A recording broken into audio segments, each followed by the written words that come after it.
Yo, what's going on, guys? Total Drummer here today, bringing you another video. In this video, I wanted to talk about something, and I thought this was pretty interesting regarding the new season and just seasons as a whole. Sporty showed this in one of the Skype chats, and I thought it was really interesting. He pointed out that All-Stars, deemed the worst season, had the least amount of writers, and that's what I wanted to talk about in this video. I wanted to talk about the fact that, yeah, the best seasons have the most writers. I mean, just look at it. Well, I mean, you can look at Total Drummer Island, and they only had 8 writers, and, you know, that's not really that many writers, but at the end of the day, it was enough to obviously produce the banger known as Total Drama Island. But then you get into action, and they have 14 writers. That's a lot of writers, especially from going from 8. They added 6 new writers. That's a lot of people to add. And then World Tour had 13. Then they had songwriters as well, which I think is pretty cool.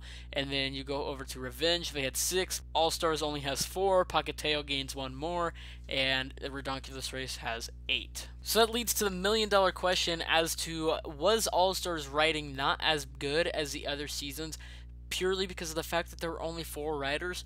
I mean, yeah, I think so. I think it would make sense for All-Stars to be not as good as the other ones if there was only 4 writers, because you go into a season like World Tour, there's 13 people. That means 13 different opinions and 13 different ways to go about something, as to where All-Stars, you only have 4 different opinions and only 4 people debating as to what should happen, so you don't get as many different thoughts and outlooks on scenarios and like ideas. And so I can see how All Stars was pretty restricted, and they focused on mainly one storyline because they had only 4 people working on the show in terms of writing. But that's crazy, only 4 people wrote All Stars. I hope that there's a lot more in the new season. I definitely want there to be a decent amount, because as you know, it proves here, if you have at least 8, you can produce a banger season, because every single season that has over 8 is a pretty good season, except for Revenge of the Island that only had 6, which was a great season in my opinion.